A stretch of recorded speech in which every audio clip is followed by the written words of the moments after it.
Just a couple quick notes. It's Aaron Fuller's second straight double-double, second straight game with 20 points or more, and Kelly Payne, career high 7 assists.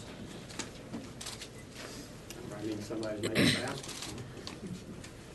I'm going to say something here. You're going to think I'm crazy, but I thought that Eric May and the rest of you did a pretty good job on Taylor Battle. He scores 31, but I thought that Eric did a good job. He's just so hard to handle, and then we were able to, I thought we did a decent job keeping him off the glass, which is really hard also.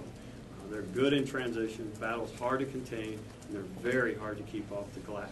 So in those areas, it wasn't perfect, but it was good enough. And I really like this team. I've said this all along. I like this team. They've got good grit. They care about playing the right way. They care about one another. They're good guys, and they just gave a great effort. And it wasn't perfect. We had some miscues, and we had some miscues down the stretch, but we didn't let that define us. We continued to do the things that we needed to do defensively. So it was a well-earned win against a good team. Coach, you got off to a real sluggish start again, and then Eric made a play where he threw the ball away. Instead of giving up a play, he went and blocked the thing, and it seemed to really put a spark in your team. Well, it probably should have. It was really a great play, and I said the same thing, Rick, in that it was a very athletic play. It was a terrific play. Not everyone probably in the gym other than Eric and I could probably make that play.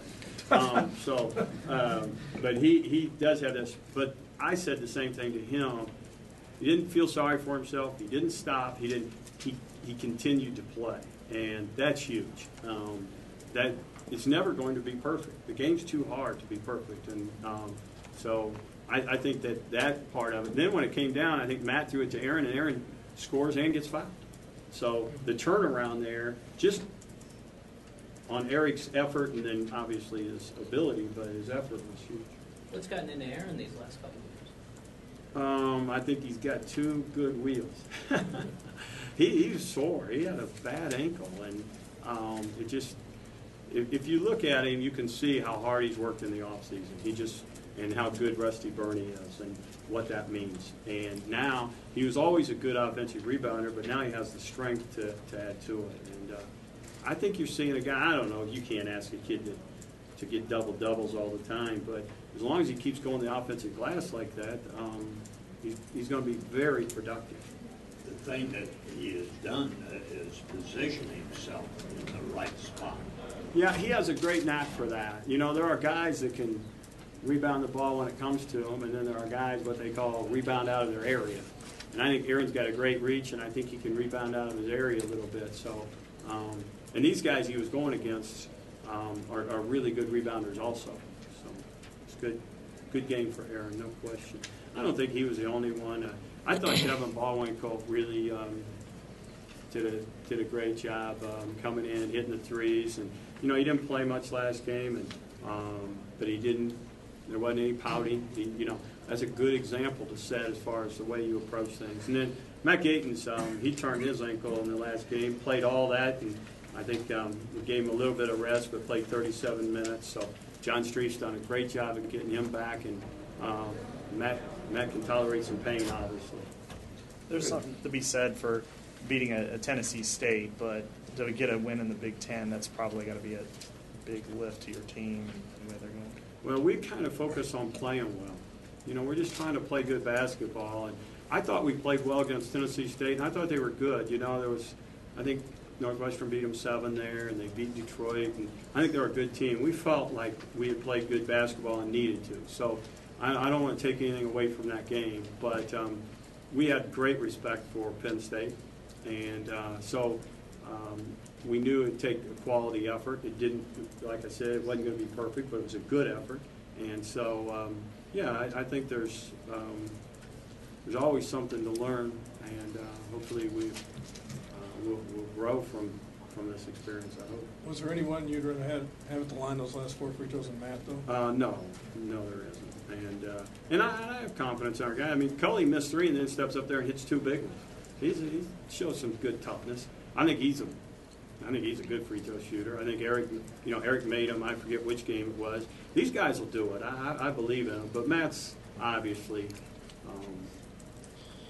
we're going to send somebody to the line, it'll be. And that's why I try to tell them at the end we're in the bonus and we raise up and shoot a 40-footer, drive the ball. And so we learned that. We drove it. We got fouled. And paid off. The team showed some poise, too, in the final minute. I agree, and that's exciting. That's great. We got it to the right guys. So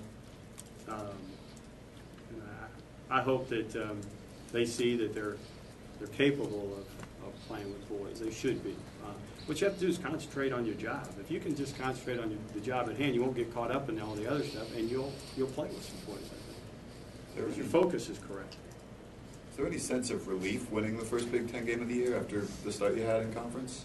We just go in expecting to play well and to play good basketball. And, I mean, let's face it. You have to. We were going into every game. I've never gone into a game and not thought we could win. I never will. With that said, Michigan State's a top 10 team. Purdue's a top 10 team. Minnesota's been ranked in the top 20. Illinois has been ranked, I think, in the top 25. I mean, let's face it now. You're talking about the very best in the nation. Until we played on Tuesday, our strength of schedule was, in one publication, it was 4th in the nation. I believe that's right. So it's not like we're taking it's not cakewalk. It was tough. And for our guys, they used it to get better. They've had really good practices the last couple of days. What was the thought process having made a guard battle? What was the thought process? Well, he's so hard to contain, and we just thought maybe with some size we could keep him, that was our best bet, just to keep some size on him, and so he couldn't finish around the rim as much. But I mean, he scored 31 points. He's terrific. But I thought Eric did a nice job. And you're not going to guard him by yourself. That's for sure. You better get some support from your teammates. But if you overdo it, he'll find his teammates. So, he's earned a lot of respect. Before he kind of got away from you right at the end of the game, it seemed like you were doing a good job. He was having trouble getting the corner turned in. Your help side was always there in the right spot. I assume that's something that was the game plan. Well, since you noticed it and it worked, yes, it was a game plan. I'm going to claim it, okay? No, you know what? We did talk about how much, I've said this, appropriate help is so huge. I don't know if people talk about it. If you overhelp against good players and against good teams, you're in trouble. And it may seem commendable, but it's not. You can't overhelp. You have to help appropriately. And I don't know if we did. I have to look at the tape, but we talked about how early your help has to be and to be able to get back and recover. But he was good, no question. And they got some good looks and missed them. There's no question about that. But I think we did too, and that's part of the game. Coach, you guys only made 7 3-pointers in the game. Is it nice to kind of show the nation that you guys can do other things instead of just the 3-ball? Oh, I don't know. We've never really set out to prove anything except for we need to play a good way. And I said this, we're making 3 more 2s a game than we were last year, so we've really changed our style. We're just throwing it inside now. We are throwing it in there a little bit more. Some of those threes seem to be pretty timely, though, didn't they? I agree. Yeah, I thought Devin hit 2 huge ones. I thought John, real deep one at the beginning where we were down. I don't know what we were down. He makes a deep one. Eric May came back after the block and makes one. I thought we had some good looks that we missed, but I thought they did too. You mentioned John's 3 there near the end of the first half. Can you just talk about the last 6 minutes of the half when you guys made that run from down 11 to up 3 at the break? Yeah, I can't hardly remember it now. I apologize. I thought we were sound defensively and moved the ball well. I'm going to have to take a look and see, but we felt like we were finally getting some stops. I thought they were driving it on us awfully hard early, and then we were able to contain a little bit there at the end of the half. So Penn State normally does a pretty good job of keeping guys off the glass on the offensive side, How I think they do a really good job. yeah, how I think- key was that having Fuller having 7 of them? Yeah, it's huge. He was really active. I think, let's see, they beat us too. So they beat, in their 5 games, they've won the Battle of the Glass, all 5. I'm pretty sure that's right, in the Big Ten. And so, but, you know, it's encouraging to see that we're hanging there with them. You know, we've struggled to rebound the last couple of years, and this group's more active. The play that Brahmer made at the end, where he got at the end of the half, was a really nice play where he got the offensive play. Cully drove it and he finished it. That was a big play for us. Okay, thank you very Thanks. much. Have a Players good next day. door.